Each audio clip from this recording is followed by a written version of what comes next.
আজকে আমরা দুইটি সিস্টেমে বটক্স সিরাম তৈরি করব। একটা হচ্ছে তৈলাক্ত ত্বকের জন্য আর একটা হচ্ছে শুষ্ক ত্বকের জন্য। হ্যালো এভরিওয়ান, আসসালামু আলাইকুম। আমি ছোট্ট একটা ব্লগ নিয়ে চলে আসলাম, ভিডিও নিয়ে। তো এখানে হচ্ছে আমি 3 চামচ পরিমাণ তিসি নিয়ে নিয়েছি। তিসির জেল তৈরি করার জন্য প্রথমে তিসিটাকে জেল তৈরি করার পাত্রে দেওয়ার আগে আমি এটাকে ভালো করে পানি দিয়ে ধুয়ে নিয়েছি, কারণ তিসিতে অনেক সময় ধুলাবালি থাকে, সেটা দিয়ে কখনো সিরামে ভালো সিরাম তৈরি করা যায় না। তো তিসির সিরাম তৈরি করার সময় এটাকে ঘনভাবে নাড়তে হবে।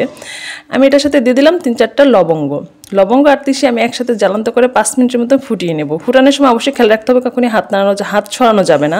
হাত দিয়ে ইচ্ছে মতন লাড়তে হবে চামড়ি দিয়ে, যাতে জেলটা উঠে যায়। যত নাড়াচাড়া হবে তত জেল উঠবে, মানে জেলের ঘনত্বটা তত বেড়ে যাবে। এ পর্যায়ে আমি একটা বাটিতে একটা ছাঁকনি নিয়ে নিয়েছি। তো ভাবলাম ছাঁকনিতে আমার জেলটা উঠাইতে অসুবিধা হতে পারে, তো আমি এখানে একটা জর্জেট কাপড়ে তিসির জেলটা ঢেলে দিলাম। তো এটা যেহেতু গরম আছে, এখন আমি ঠান্ডা হওয়ার জন্য অপেক্ষা করতে পারিনি, কারণ আমার কাজটা শেষ করতে ইচ্ছে ছিল। তাও আমি সাথে সাথেই জর্জেট কাপড়টা দিয়ে যখন আলগিয়ে দিয়েছি, মানে উপর দিকে উঠাইছি, তখন দেখেছি অনেক সুন্দর জেল হয়ে গেছে, একদম রং চার কালারের। মানে এটা কোনো রং মেশানো এরকম কিছু না যে এত কালারফুল হয়েছে বা এডিটিংয়ের জন্য না, এটা একদম জেলটাই আমার অনেক ঘন হয়েছে, যেহেতু আমি তিসির পরিমাণটা বেশি নিয়েছি আর একদম হাত খালি নাড়া তিসি জেলটা উঠেছি। তো প্রথমে আমি এরকম একটা গোলাপ জলের বক্স, যেটা বোতল নিয়ে নিয়েছি, এটার থেকে স্প্রে করে ব্যবহার করতে সুবিধা হবে।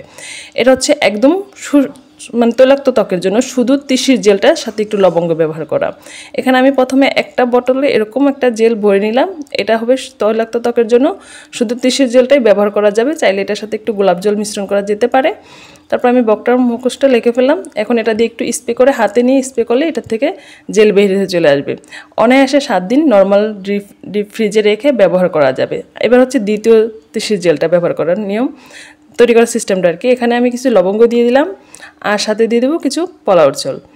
এই বোতলটার ভিতরে পলার চুলগুলো ভরতে আমার একটু সমস্যা হচ্ছিল, তবে পলার চুল আর মানে লবঙ্গ একসাথে দিয়ে জেলটাকে রাখলে অনেক ভালো কার্যকারিতা পাওয়া যায়। সেজন্য আমি এখানে কষ্ট হলে চালগুলো ভরে নিতেছিলাম। তো যেহেতু মক্কাটা খুবই চিকন, চালগুলো ভরতে একটু সমস্যা হবে। তারপর বাকি অংশ যেই তিসির জেলটা ছিল সেটা এবার আমি ভরে নেব। এর আগে এটার সাথে একটু তেল মিশিয়ে নেব আর একটু মধু।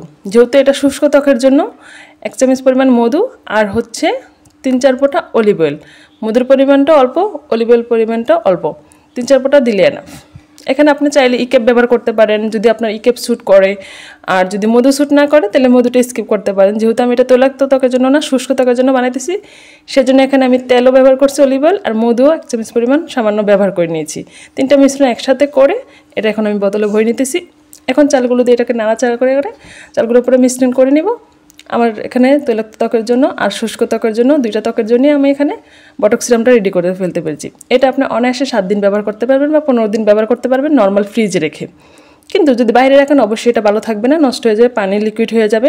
তো জেলটা এরকম গাঢ় থাকবে না বা একটু অন্যরকম সেন্ট চলে আসবে। আর বটক্স সিরামটা তৈরি করার পর এত সুন্দর একটা স্মেল আসতেছিল না, ব্যবহার করার পরে তো আরও ফিদে হয়ে গেছি।